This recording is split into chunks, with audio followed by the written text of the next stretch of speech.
اگر کسی کے حسن کی وجہ سے پیار کیا جائے تو حضور سے بڑھ کر کوئی ہنسی زمانے میں کوئی نہیں. مکھ چند بدر شاہ شانی ہے، متھے چمک دی لال نورانی ہے، کالی زلفتے آنکھ مستانی ہے، معمور اکین مد بری. حضرت ابو ہریرہ سے پوچھیں، وہ کہتے ہیں آپ پوچھتے ہو 14ویں رات کا چمکتا ہوا چاند تھے؟ پھر کہتے ہیں نہیں نہیں، حضور جیسا نہ پہلے دیکھا نہ بعد میں دیکھا.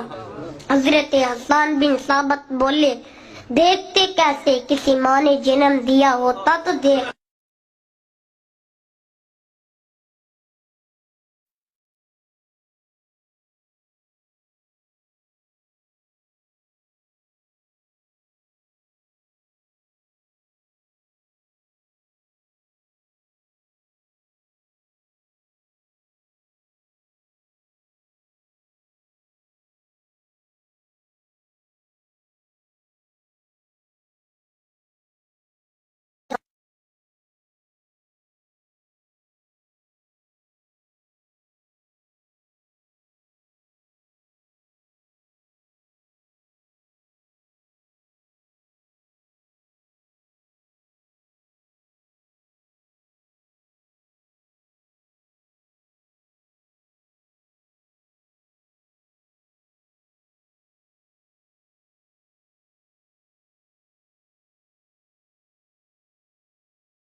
اس کی حضور آپ مجھے جان سے بھی زیادہ محبوب ہے.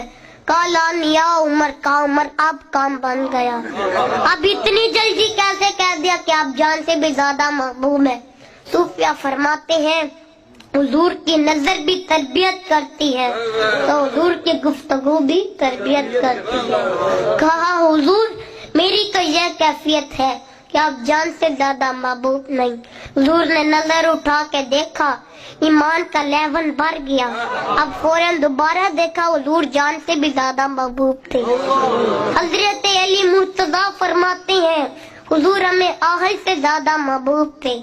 محبوب جو ہمیں وہ اپنے گھر سے زیادہ محبوب تھے، حتیٰ کہ سفر کے اندر ٹھنڈے پانی سے زیادہ میں محبوب تھے. آقا کریم نے فرمایا جس نے میرے ساتھ پیار کیا کل جنت میں وہ میرے ساتھ ہوگا. آئیے حضرت زید بن حارثہ کی بات سنیں. حضرت زید بن حارثہ کا باپ حارثہ اپنے بیٹے کو کلیا کلیا بستی بستی تلاش کرتا پھرتا ہے. برا ہو گیا بیٹے کو ڈھونڈتا ڈھونڈتا. زمانے جاہلیت میں لوگ کعبۃ اللہ میں حج کے لیے آیا کرتے تھے. کوئی قافلہ ان کے علاقے سے آیا، پہچانا جا کے بتایا. حادثہ اور اس کا بھائی تھا، دونوں مکہ المکرمہ. ابھی حضور نے اعلان نبوت نہیں تھا فرمایا. کہا سنا ہے ہمارا بیٹا آپ کے پاس ہے، آپ ہم سے جو فدیہ لینا چاہیں ہم دے دیتے ہیں، آپ ہمارا بیٹا ہمیں دے دے.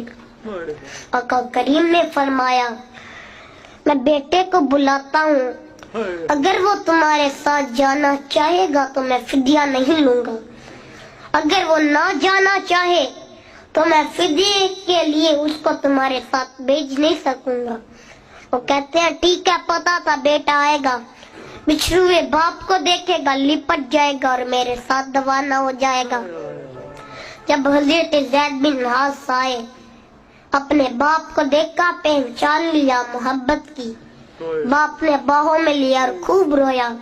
کہا زید ہمارے ساتھ چلو، کہا یہ در تو نہیں چھوڑ سکتا، یہ چوکھر تو نہیں چھوڑ سکتا، اور کہا ابا جی کبھی دل اداس